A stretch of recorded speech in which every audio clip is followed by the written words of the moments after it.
السلام علیکم listeners and readers my YouTube channel best novel hub میں آپ کے لیے ناول ایک بہت ہی ایکسٹریم لو بیس ہے، کٹابک بیس ہے، عشق سے آگے آپ کو یہ ناول بہت پسند آئے گا۔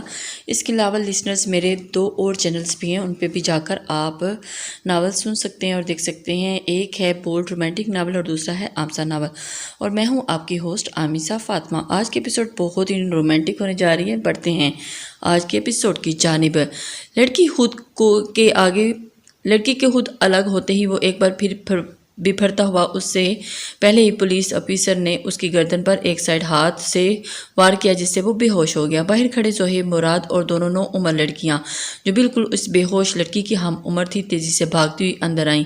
اس نے ایک بے ہوش لڑکی کا سر اپنی گود میں رکھا، جبکہ دوسری کے گال تھپ تھپاتی ہوئی اسے ہوش ملانے کی کوشش کر رہی تھی۔ دونوں نے نفرت سے بیک وقت بہرام کریمی کو دیکھا، جس کے بے ہوش وجود کو اب پولیس گھسیٹ کر باہر لے جا رہی تھی۔ زہیب مراد اپنی بے ہوش بیٹی کی صورت دیکھ کر اس کا ہاتھ پکڑتے ہوئے شدت غم سے رو دیے تھے۔ مجھے معاف کر دو میری بچی، میں ہی ذمہ دار ہوں آج تمہاری اس تکلیف کا۔ بہرام کو میں نے ہی چنا تھا تمہارے لیے، پلیز مجھے معاف کر دو، پلیز پلیز مجھے معاف کر دو صنم۔ اس وقت ناشتے کی ٹیبل پر زہیب مراد کی شریک حیات خالہ مراد اور ان کی 2 بیٹیاں موجود تھیں، جو ایک دوسرے سے باتیں کرتی ہوئی زہیب صاحب کے آنے کا ویٹ کر رہی تھیں، جو آج تیار ہونے میں معمول سے زیادہ لیٹ ہو گئے تھے۔ السلام علیکم پاپا تیزی سے اپنی طرف آتے زہیب مراد کو دیکھ کر صنم اور مہروسہ نے انہیں سلام کیا، جو باری باری ان دونوں کو پیار کرتے ان کے سلام کا جواب دے رہے تھے۔ اب واپس اپنی کرسی تک آتے وہ مسکرا کر خالہ مراد کو دیکھ رہے تھے، جو یہ ان کا روز کا معمول تھا۔ وہ اپنی شریک سفر اور ان 4 بیٹیوں سے بہت پیار کرتے تھے، اور سپین میں تو جیسے ان کی جان قید تھی۔ انہوں نے ایک نظر اطراف میں ڈال کر اب خالہ مراد سے پوچھا، سپین اور عائشہ کہاں ہیں؟ اب وہ اپنی دوسری دونوں بیٹیوں کو پوچھ رہے تھے، جو ناشتے کی ٹیبل پر موجود نہیں تھی۔ سپین تو سائیکلنگ کے لیے گئی ہے، ابھی نہیں آئی، اور عائشہ ابھی تک سو رہی ہے۔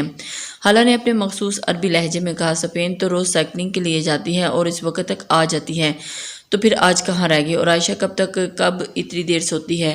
اس کی طبیعت تو ٹھیک ہے، میں دیکھ کر آتا ہوں، فکر مندی سے کہتے اٹھنے ہی لگے تھے کہ تبھی برابر والی چیئر پر بیٹھی بریڈ پر جیم لگاتی مہروسہ نے جلدی سے ان کا ہاتھ پکڑ کر بٹھاتے ہوئے کہا، پاپا وہ بالکل ٹھیک ہے، بس رات کو اپنی کلاس فیلو کی برتھ ڈے پارٹی سے آتے ہوئے کافی لیٹ ہو گئی تھی، اس لیے وہ کر سو گئی تھی کہ مجھے صبح کالج نہیں جائے گی اور دیر تک اٹھے گی۔ آپ فکر نہ کریں۔ ابھی وہ اس سے کچھ کہنے ہی لگے تھے کہ تیزی سے اندر بھاگ کر آتی سپین سلام کرتی ان کے گلے لگ چکی تھی۔ آ گئی میرے طوفان میل، کہاں رہ گیا تھا میرا بچہ؟ اتنی دیر سے وہ اس کے سر پر پیار کرتے، اسے ساتھ لگاتے پوچھنے لگے تھے، پاپا وہ میری سائیکل نہ آج بڑی زور سے ایک بندے سے ٹکرا گئی تھی، وہ بیچارہ زور سے روڈ پر گر گیا تھا، تو وہ تو شکریہ کہ اس کو چوٹ نہیں آئی، اور میں نے اس کو ایکسکیوز کر رہی تھی، بس اسی وجہ سے دیر ہوگی۔ سپین نے بڑی روانی کے ساتھ جلدی انہیں پورا قصہ سنایا۔ کچھ باتوں کو سنسیر کر کے اب ہر بات بتانے والی تھوڑی ہوتی۔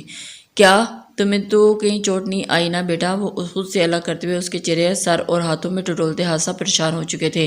ریلیکس پاپا، مجھے کچھ نہیں ہوا، میں ٹھیک ہوں، اور اس کو شاید چوٹ لگی ہے، مگر مجھے نہیں بتایا اس نے۔ اور پتہ ہے پاپا، وہ 4 لوگ تھے اور تھے بھی پاکستانی، جو مجھے شاید عربی سمجھ رہے تھے اور ایک دوسرے سے اردو میں بات بول رہے تھے۔ یہ سوچ کر کہ مجھے کون سا اردو سمجھ آنی ہے، لیکن میں نے ان کی ساری باتیں سمجھ رہی تھی۔ پھر جب انہوں نے مجھ سے میرا نام پوچھا تو میں نے فوراً اردو میں اپنا نام پتہ وغیرہ بتا دیا۔ وہ 4 ایک دم شاکڈ ہو گئے۔ سچ میں پاپا، ان کے فیس اس وقت دیکھنے والے تھے۔ یہ سوچ کر میں کب سے ان کی ساری باتیں سمجھ رہی ہوں۔ میں نے اتنی مشکل سے اپنی ہنسی کنٹرول کی ہوئی تھی۔ سپین چٹخارے لے کر تیز بولتی، خود میں ہی اپنی بات پر ملحوظ ہو کر کھلکھلا کر ہنسی۔ اس کی نظروں کے سامنے کچھ دیر پہلے کا منظر گھوم گیا، اور ساتھ ہی ان 4 کے حیران کن پریشان چہرے بھی۔ کیا تم نے اجنبی لوگوں کو اپنا نام اور پتہ بتا دیا؟ سپین تمہیں آخر کب عقل آئے گی؟ کب سے اس کو خاموشی سے سنتی خالہ اپنا سر پیٹنے لگی تھی۔ اب زہیب مراد واپس کرسی پر بیٹھے ہوئے ناشتہ شروع کر چکے تھے، اور سپین بھی کرسی کھینچ کر ناشتے کے لیے بیٹھ گئی تھی۔ مما، وہ لوگ شکل سے کافی شریف لگ رہے تھے، اس لیے میں نے ان کو اپنا نام بتا دیا۔ سپین نے لاپرواہی سے جوس کا جگ اٹھاتے ہوئے کہا تھا، دیکھ رہی ہیں آپ، یہ سب آپ کی دی ہوئی ڈھیل کا نتیجہ ہے، جو آج یہ راہ چلتے لوگوں کو اپنا نام پتہ بتا کر آ گئی ہیں۔ آپ اس کو نہ خود کچھ کہتے ہیں نہ مجھے کچھ کہنے دیتے ہیں۔ آپ کے لاڈ پیار سے یہ اتنی بگڑ گئی ہے۔ خالہ نے خالہ مراد نے شکایتی لہجے میں زہیب مراد کو جتایا۔ بھائی میں نے تو آپ کو بھی اپنے لاڈ پیار سے بگاڑ کر رکھا ہے بیگم، زہیب مراد نے مسکرا کر شرارت سے انہی کی طرح عربی لہجے میں انہیں چھیڑتے ہوئے کہا۔ ان کی بات سن کر وہ تینوں بہنیں بھی لمبی مسکراتی روکتی اپنی گردنیں جھکا چکی تھی، جبکہ خالہ زہیب مراد کو گو رہی تھی۔ خالہ مراد عربی لہجے میں اردو بولتی زہیب مراد بھی کو بہت اچھی لگتی تھی۔ وہ ان کو اکثر چھیڑنے کے لیے انہی کے لہجے میں بات کرتے تھے، جس پر وہ چڑ کر ان سے ناراض ہو جاتی تھی۔ اب بھی وہ ان سے خفا ہو چکی تھی، جس پر زہیب مراد نے مسکراتے ہوئے سپین کو آنکھوں سے اشارہ کیا اور ان کو ڈپتے ہوئے بولے، سپین بیٹا تم نے آج کے بعد کسی سے باہر فرینک نہیں ہونا، کسی کو اپنا نام نہیں بتانا، ویسے تم بھی میرے لاڈ پیار سے بگڑتی جا رہی ہو، آگے سے دھیان رکھنا۔ انہوں نے سنجیدگی سے مسکراتی ہوئی نظروں سے سپین سے کہا، لہجہ ڈانٹنے کے بجائے مسکراتا ہوا تھا، جس پر سپین نے مسکراتے ہوئے ایک نظر ماں کے چہرے کو دیکھا جو اب اطمینان سے جوس کے سیپ لے رہی تھی، اور تابعداری سے سارا اسبات میں ہلا دیا۔ آرٹ گیلری آف ہیملٹن میں آج آدھا دن گزار کر وہ چاروں اب پھر اسی گمنام سے کلب کی طرف جا رہے تھے، جس کی وجہ سے فہم تھا جو 2 دن سے رونی صورت بنائے مجنون رانجی کا شگرد بنا اپنی شیرنی کو یاد کرتا ٹھنڈی آہیں بھر بھر کر ہیملٹن کی سرد ہواؤں کو مزید سرد کر رہا تھا۔ آدھی سپیڈ تیز کرنا، کیا بیل گاڑی کی طرح چلا رہا ہے، اسی سپیڈ سے چلتے رہنا تو کلب صبح تک پہنچیں گے، ابھی تک ہم شہر میں ہیں اور میں نہیں چاہتا کہ میری شیرنی میرے پہنچنے سے پہلے وہاں چلی جائے۔ فہم نے ڈرائیونگ کرتے ہوئے آدھی کو دیکھ کر جن جلاتے ہوئے کہا تھا، جو جان بوجھ کر برابر بیٹھے فہم کو چڑھانے کے لیے گاڑی سلو چلا رہا تھا، پر تو اتنا پریقین کیسے ہے کہ وہ آج تجھے وہاں ملے گی؟ اس دن بھی وہ کلب کے اندر نہیں گئی تھی، بلکہ ان لڑکوں کی دھلائی کر کے واپس ہی لوٹ گئی تھی۔ پیچھے حالب کے ساتھ بیٹھے رقیب نے کہا تھا، امید یار میں اچھی امید کے سہارے جا رہا ہوں، ہو سکتا ہے وہ شاید وہاں آتی ہو، ورنہ اتنی رات کو اکیلے کوئی بھی لڑکی شہر سے اتنی دور نہیں جائے گی۔ ویسے بھی اس کلب میں کافی کم لوگوں کا آنا جانا ہے، اگر وہ روز نہیں آتی تو کبھی کبھی تو آتی ہوگی، میرا دل کہتا ہے وہاں مجھے اس کے بارے میں ضرور کچھ نہ کچھ پتہ چلے گا۔ فہم کافی پر امید تھا، ہاں ویسی ہی امید جو 2 دن پہلے تجھے اپنی محبت پر بھی تھی کہ تجھے خود ہی مل جائے گی، مگر 2 دن میں ہی وہ امید بری طرح ٹوٹ کر بکھر گئی تھی۔ کہیں اس کا حال بھی ویسا نہ ہو۔ حالب نے اس کا دل جلانے کی کوئی کسر نہیں چھوڑی تھی۔ تیرے منہ میں ہاک، بندے کی شکل اچھی نہ ہو تو بات تو اچھی کر لیتا ہے۔ فہم نے حالب کے بے حد گھوبرو چہرے کو مڑ کر ایک ہاتھ سے دبوچتے ہوئے کہا، ابے چھوڑ حالب، اس کے ہاتھ پر چہرہ چھڑا کر اس کو واپس سیٹ پر دھکیلا، اور دیکھ فہم شرافت سے سیدھا ہو کر بیٹھ جا اور مجھ سے پنگے مت لے، ورنہ ابھی کے ابھی تجھے اٹھا کر باہر پھینک دینا ہے میں نے، اور دعا کر آج وہ لڑکی تجھے مل جائے، ورنہ معلوم ہے نا ڈیڈ نے پرسوں کی فلائٹ سے بلایا ہے واپس، پھر پاکستان پہنچ کر رونا مت میرے سامنے۔ حالب نے منہ بناتے ہوئے ان ہاتھوں سے فہم کو ڈیڈ کا فرمان سنا دیا تھا، جنہوں نے ان کو 1 ہفتے پہلے ہی واپس آنے کا الٹیمیٹ دے دیا تھا۔ یار تو ٹھیک کہہ رہا ہے، اگر انکل نے پرسوں واپس بلایا ہے، اگر وہ جانے سے پہلے مجھے نہیں ملی تو کیا میں کروں گا، اور اس کا نام پتہ بھی معلوم نہیں۔ فہم نے منہ لٹکاتے ہوئے کہا تھا، ڈونٹ وری، اللہ نے چاہا تو آج ضرور ملے گی، بی پازیٹیو۔ عادی نے فہم کی اتری صورت نہیں دیکھی گئی تھی، اس لیے اس کو تسلی دیتے ہوئے ابھی وہ شہر کی حدود سے باہر نکل نہیں لگے تھے کہ لیفٹ سائڈ سے کوئی اسپیڈ سے بھاگتا ہوا ان کی گاڑی کے بالکل سامنے آ کر گرا۔ عادی نے تیزی سے بریک لگا کر گاڑی کو بامشکل کنٹرول کیا، ورنہ گاڑی اس سے کچلتے ہوئے آگے بڑھ جاتی۔ What the hell! وہ شدید غضبناک ہوتا ہوا باہر نکلا، جہاں گاڑی کی ہیڈ لائٹس کی روشنی میں دیکھا کہ کوئی لڑکی الٹی زمین پر پڑی ہوئی تھی، اور اس کے کھولے لمبے بال بکھرے بالوں نے اسے پورے وجود کو ڈھکا ہوا تھا۔ اے ہیلو کون ہو تم؟ اس نے دور کھڑے ہوئے اس نے انگلش میں پوچھا تھا۔ وہ تینوں بھی موقع کی نزاکت دیکھتے ہوئے اب گاڑی سے باہر آ چکے تھے، کیونکہ علاقہ کافی سنسان تھا اور جہاں دور دور تک روڈ کے سوا کچھ نہیں تھا۔ انہوں نے باہر آ کر ادھر ادھر نظریں دوڑائیں۔ کچھ دور لیفٹ سائڈ پر تھوڑی دور کے فاصلے پر 2 گھر تھے، اور ان میں سے کسی گھر سے یہ لڑکی بھاگتی ہوئی آئی تھی، سڑک پر پڑی ہوئی۔ وہ لڑکی اب اٹھ کر ایک سائڈ پر بھاگ رہی تھی کہ عادی نے تیزی سے آگے بڑھ کر اس کا ہاتھ پکڑ کر اپنی طرف کھینچا۔ ہاں، عادی کے زور سے ہاتھ کھینچنے پر وہ کراتی ہوئی سیدھی ہوئی۔ پلیز چھوڑے مجھے، پلیز مجھے جانے دو، پلیز چھوڑ دو، پلیز چھوڑ دو۔ وہ منہ نیچے کیے کرب سے روتی ہوئی اس سے التجا کر رہی تھی، تبھی تیز قدموں سے بھاگتے ہوئے 2 سیاہ فام لڑکے اس لڑکی کو دیکھ کر چلاتے ہوئے اس کے پاس آ چکے تھے۔ عادی کے ساتھ چونک کر ان تینوں نے بھی انہیں دیکھا، جو قریب آ کر اس لڑکی کو ہاتھ پکڑتے ہوئے اس کی اپنی طرف گھسیٹتے جا رہے تھے، جس پر اس لڑکی نے ہیلپ چلاتے ہوئے سر اٹھا کر عادی کو دیکھا، اور لمحوں میں اس کے دل کی دنیا کو زیر و زبر کر گئی تھی۔ وہ ایک چھوٹی سی 15-16 سال کی نہایت سفید رنگت اور گہری گہری نیلی آنکھوں والی لڑکی جس کی ایک نظر نہیں عادی کو پوری ہستی ہلا کر رکھ دیا تھا۔ ہاں، اس چھوٹی سی لڑکی نے لمحوں میں عادل آفندی کے دل کو تسخیر کر لیا تھا۔ لمحے بھر کے لیے وہ سب فراموش کر گیا تھا، مگر اس کی چیخ و پکار نے دوبارہ اس کو ہوش میں آنے پر مجبور کر دیا، اور سامنے کا منظر دیکھتے اس کا دل کھول اٹھا تھا۔ نہ جانے کب اس کے ہاتھوں سے لڑکی کا ہاتھ چھوٹا تھا۔ اب وہ ایک سیاہ فام لڑکا بے دردی سے اس کے بالوں کو ہاتھوں میں دبوچ کر پیچھے کی طرف بری طرح گھسیٹتے ہوئے اس پر چیخ رہا تھا۔ وہ وحشی سیاہ فام اس چھوٹی سی لڑکی کو اپنی درندگی کا نشانہ بنانا چاہتے تھے۔ ابھی ان میں سے ایک لڑکی اٹھا کر کندھے پر ڈال ہی رہا تھا کہ حالم نے اس کا ہاتھ پکڑ لیا تھا۔ ارے ارے ارے، اتنی جلدی بھی کیا ہے یار، ہیرو ہو لے جانا لڑکی بھی، پہلے میک اپ تو کروا لو، حالم نے بولتے ہوئے ایک زوردار لات اس کی پسلی پر مار کر اسے زمین پر گرا دیا، اور عادی نے جلدی سے آگے بڑھ کر لڑکی کو ایک ہاتھ سے اپنی طرف کھینچا اور اس کو پیچھے کرتے ہوئے دوسرے ہاتھ سے اپنے برابر کھڑے لڑکی کے منہ پر پنچ مار کر پیچھے دھکیلا، پھر اپنی جیکٹ اتار کر لڑکی کو اڑاتے ہوئے کار کی آڑ میں کھڑا کر دیا۔ کیونکہ لڑکی کا پہناوا ٹاپ جگہ جگہ سے پھٹا ہوا تھا، اب وہ چاروں ان سیاہ فاموں کی جم کر دھلائی کر رہے تھے۔ ان میں سے ایک پٹتے ہوئے لڑکی کے پاس آ کر اور گرا اور چیخ کر پیچھے ہوئی، اور اس کی چیخ سن کر عادی تیزی سے اس کے پاس پہنچا، جہاں وہ سیاہ فام لڑکا کراہتے ہوئے زمین پر اوندے منہ اس لڑکی کی ٹانگ کھینچ رہا تھا، اور اتنی مار کھا کے بھی سمجھ نہیں آیا کہ لڑکی کو ہاتھ نہیں لگانا۔ وہ زور سے دھاڑتے ہوئے اس کو لاتوں سے مارنے لگا، اور ان لڑکوں کو مار مار کر انہوں نے تقریباً ادموا کر دیا تھا۔ وہ صرف 2 تھے یا 4، اور اس لیے جلدی ہار مان کر دھمکیاں دیتے ہوئے بھاگ گئے تھے۔ سب سے پہلے فہم ہاتھ جھاڑتا اس لڑکی کی طرف بڑا خوفزدہ دیکھ کر دھیرے دھیرے پیچھے کھسک گئی تھی۔ میرے پاس مت آنا، دیکھو مجھ سے دور رہو، میرے پاس مت آنا، زور سے چیخ کر اس نے شہادت کی انگلی سے وان کرتے ہوئے کہہ رہی تھی۔ فہم آنکھیں سکیڑے اس کو گھورتا ہوا غصے سے اس کا ہاتھ پکڑ کر ایک جگہ کھڑا کر کے زور سے چلا کر بولا، چپ رہو، دماغ کی جگہ بھوسا بھرا ہوا ہے کیا؟ بھیجے میں جو رات کے اس وقت اس ویران علاقے میں تم سیر کرنے نکل پڑی تھی، اگر آج ہم نہیں ہوتے تو کیا کرتی؟ تم کوئی ہیلپ کرنے والا ملتا یا نہیں، اس کا پتہ نہیں۔ تم انگریزوں کی اولادیں اپنے آپ کو سمجھتے کیا ہو، جہاں منہ اٹھایا نکل پڑتے ہو۔ تمہاری وجہ سے اب ہمیں واپس جانا پڑے گا۔ جانتی ہو کتنے ضروری کام سے جا رہے تھے، کسی کی تلاش کرنی تھی، مگر اب تمہیں گھر چھوڑنا پڑے گا۔ لیکن اب میرا موڈ چینج ہو رہا ہے، بڑا شوق ہے نا تمہیں راتوں کو گھومنے کا، تو کرو یہی نائٹ واک، ٹارزن کی اولاد ہو نا تم۔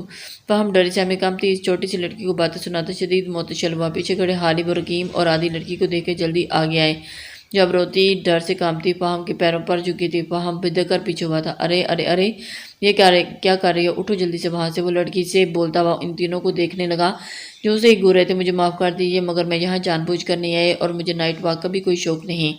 اب پلیز مجھے کچھ مت کہنا، میں بری لڑکی نہیں ہوں، مجھے میرے گھر جانا ہے، آپ مجھے پلیز جانے دیجیے پلیز۔ وہ بڑی بڑی آنکھوں سے آنسو لیے معصومیت سے بولتی ہوئی شاید انہیں ان سیاہ فام لڑکیوں کی کیٹیگری کا سمجھ رہی تھی۔ لو، میڈم کو اب بھی اکیلے جانے کا جوش چڑھا ہوا ہے، راستے میں پھر وہ دوبارہ چمپانری ان کی راہ میں پلکیں چھپائے بیٹھے ہوں گے۔ فہم بڑبڑا کر اسے بولا۔ لڑکی کو بے بسی سے روتا دیکھ کر عادی کا دل جائے کسی نے مٹھی میں لے کر مسل ڈالا۔ اس نے آگے بڑھ کر اس کو کھڑا کیا اور شررحار نظروں سے فہم کو دیکھا۔ ہوگی بکواس، دے لیا لیکچر، اب اگر ایک لفظ بھی کہا نا تم نے تو زبان کاٹ کر پھینک دوں گا۔ یہ کون سا طریقہ کسی لڑکی سے بات کرنے کا؟ چپ چاپ جا کر گاڑی میں بیٹھو۔ اب عادی نے فہم کو گاڑی کے اندر دھکیلتے ہوئے اردو میں کہا تو لڑکی سمجھ نہ گئی۔ حالب اور رکیم بھی اب کار میں بیٹھ گئے۔ آپ کو کہاں جانا ہے، کہاں رہتی ہیں؟ آپ ہم پر ٹرسٹ کریں، ہم آپ کو سلامت گھر آپ کے پہنچا دیں گے، پلیز آپ اس طرح روئے مت، چپ ہو جائیں۔ عادی نے نرم لہجے میں دھیرے سے اس کیوٹ سی لڑکی کو دیکھتے ہوئے کہا، جو گھٹنوں تک پہنچی جیکٹ کو سختی سے پکڑے ہوئے اس میں تقریباً پوری چھپی ہوئی تھی، اور اب بڑی بڑی نیلی ساحرانہ آنکھوں میں بے یقینی لیے اسے دیکھ رہی تھی۔ ٹرسٹ می، ہم آپ کو آپ کے گھر ڈراپ کر دیں گے، آپ اپنا ایڈریس بتائیں اور یقین کر لیں ہر کوئی ایک جیسا نہیں ہوتا۔ عادی نے نرمی سے مسکراتے ہوئے اس کو جتاتے ہوئے کہا۔ اب لڑکی اس بات میں سر ہلاتی اس کو اپنا ایڈریس بتا رہی تھی جو ہیملٹن میں ان کے اپارٹمنٹ کے قریب ہی تھا۔ آئیں پلیز، اس نے لڑکی کے لیے بیک ڈور کھولتے ہوئے کہا تھا۔ حالب تو ڈرائیو کر، اب ان کا گھر اپنے اپارٹمنٹ کے پاس ہی ہے، تو چل میں تجھے سمجھاتا ہوں، عادی نے حالب کے آگے بھیجتے ہوئے کہا، اور لڑکی کو اندر رکیم کے ساتھ ہی بٹھایا۔ دوسری طرف جا کر رکیم کو گردن سے پکڑ کر باہر کھینچا اور خود اندر بیٹھ کر رکیم کو بھی بیٹھنے کا اشارہ کیا۔ رکیم منہ پر ہاتھ پھیرتے ہوئے بدلہ لینے کی دھمکی دیتا ہوا اندر بیٹھ گیا۔ اب پیچھے کی سائڈ پر ایک سائڈ لڑکی بیٹھی تھی، اس کے بالکل ساتھ عادی اور عادی کے برابر میں رکیم، جبکہ فہم پہلے ہی آگے ڈرائیونگ کرتے ہوئے حالب کے پاس بیٹھا ہوا تھا۔ فہم نے مڑ کر پچھلی سیٹ پر بیچ میں بیٹھے عادی کو پرسوچ نظروں سے دیکھا۔ لڑکی سے کم 10 میٹر کی دوری میں مین ٹرین کرنے والا عادی اس وقت اس لڑکی کے ساتھ ایک دم جڑا ہوا بیٹھا تھا۔ پھر ایک نظر اس کے برابر بیٹھی ہوئی اس لڑکی کو دیکھا جو اپنی بڑی بڑی نیلی آنکھوں کو جھپکی چپک کر شاید آنسو روکنے کی کوشش کر رہی تھی۔ محتمہ رونے کو کوئی زیادہ ہی شوقین تھی یا شاید ان پر ابھی تک یقین نہیں کر پائی تھی کہ ان کے گھر تک شرافتی سے پہنچا دیں گے یا نہیں۔ فہم نے سخت بد مزہ ہوتے ہوئے ایک بار پھر عادی کو دیکھا جو اب بے چین نظروں سے اس خاموشی سے روتے ہوئے دیکھ رہا تھا۔ یقیناً اسے زیادہ پریشان تھا۔ کچھ تو گڑبڑ ہے، فہم نے مسکرا کر ہوش سے زیر لب کہا اور دوبارہ اپنا رخ سامنے کی طرف کر لیا۔ اب وہ محبت شرارتی نظروں سے حالب کو دیکھتے ہوئے جھک کر اس کے کان میں سرگوشی کرتا ہوا بولا، پتھر میں جھونک لگ گئی ہے۔ عادل افندی اسٹون مین کو ایک روتی شکل والی چھوٹی سی لڑکی سے محبت ہو گئی ہے۔ حالب نے چونک کر اس کو دیکھا اور ایک نظر پچھلی سیٹ پر ڈالی جہاں رکیم بیزاری سے صورت لیے کھڑی کھڑکی سے باہر دیکھ رہا تھا اور اس کے برابر میں پریشان چہرہ لیا عادی اپنے ہاتھ میں پکڑا ہوا ٹیشو اس لڑکی کو دیکھ رہا تھا جو مسلسل نفی میں سر ہلا رہی تھی۔ حالب نے مسکراتے ہوئے گردن موڑ کر فہم کو دیکھا جس نے اپنا سر سیٹ کی پشت سے لگایا ہوا تھا اور ٹھیک کہا تو نے۔ حالب نے زور سے فہم کے کندھے سے تھپ لگاتے ہوئے کہا تھا جس پر فہم خشم کی نظروں سے اس کو دیکھتے ہوئے کیونکہ دوبارہ اس کے لب پر پہنچتے ہوئے محسوس کیا تھا، ویسے حالب تو کوئی بہت ہی کالی زبان لے کر پیدا منحوس آدمی، تیری دعا پوری ہوگی۔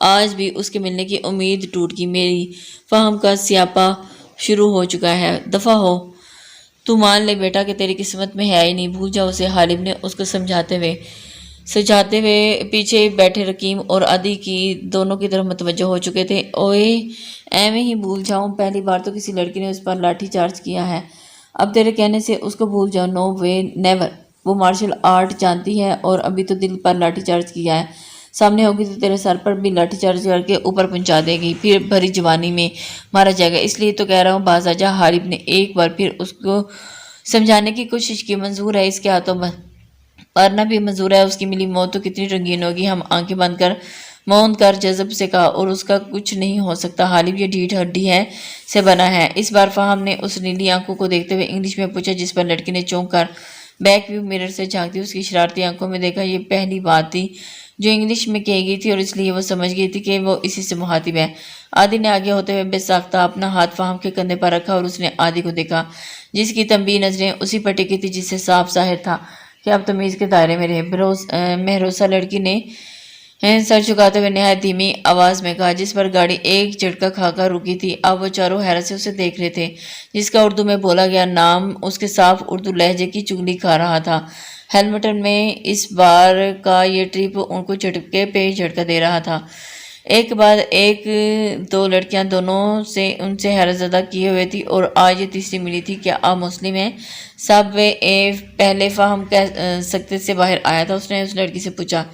جی الحمدللہ میں مسلمان ہوں اور میرے بابا پاکستان سے ہیں۔ اب فہم پوری طرح سکتے میں آ گیا تھا۔ ناٹ اگین، ایک اور پاکستانی۔ ان چاروں نے ایک دوسرے کی شکل دیکھی اور فہم کو کچھ زیادہ ہی صدمہ تھا۔ وہ دوسری پاکستانی لڑکی پہلی عربی صورت کی اور دوسری ٹوٹلی انگریز۔ حالب اور رکیم کافی حد تک ناملہ ہو چکے تھے اس لیے انہوں نے واپس اپنی اپنی پوزیشن سنبھالی تھی۔ گاڑی ایک بار پھر سٹارٹ ہو گئی تھی اور عادی بھی سیدھا ہو کر بیٹھ چکا تھا، گاہے بگاہے اس پر ایک مسکراتی نظر ڈال رہا تھا جو اب بھی سر جھکائے اپنے ہاتھوں کو گھور رہی تھی۔ سب سے برا حال تو فہم کا تھا جو بار بار موڑ کر حیران نظروں سے اس کو دیکھ رہا تھا۔ بس کر دے، اتنا مت گھور میرے بھائی، ورنہ جو پیچھے کا اس کا باڈی گارڈ بیٹھا ہے نا، گھر جاتے ہی اپنے فائرڈ موڈ کو آن کر لے گا اور جانتا ہے نا پھر تیری خیر نہیں ہوگی۔ حالب نے اس کے کان میں سرگوشی کرتے ہوئے اس کو حقیقت سے روشناس کرایا جس پر فہم شرارت سے سیدھا ہو کر بیٹھ گیا کیونکہ سچ مچ عادی اس کے بار بار پیچھے دیکھنے پر بری طرح گھورا تھا۔ عادی کو باکسنگ کا کریز تھا اور اب وہ اسٹیٹ لیول پر کئی فائٹس بھی جیت چکا تھا۔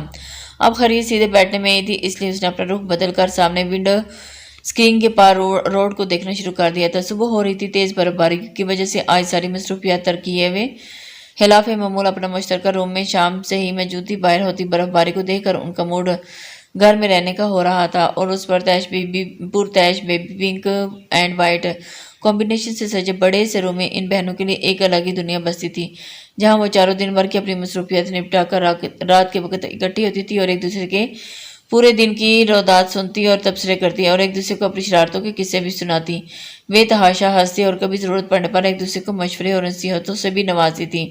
یہ روم ان کا بیڈ روم کم اور لیونگ روم اور کم اسٹڈی روم کم میوزک روم تھا۔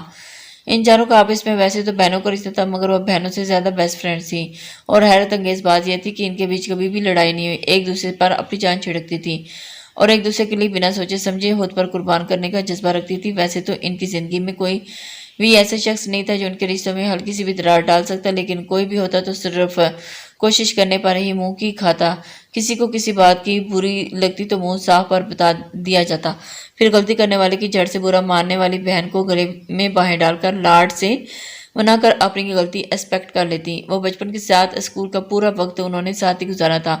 اب تینوں کالج پہنچ چکی تھی، بس ابھی تک اسکول میں، کیونکہ وہ باقیوں سے سال بھر چھوٹی تھی۔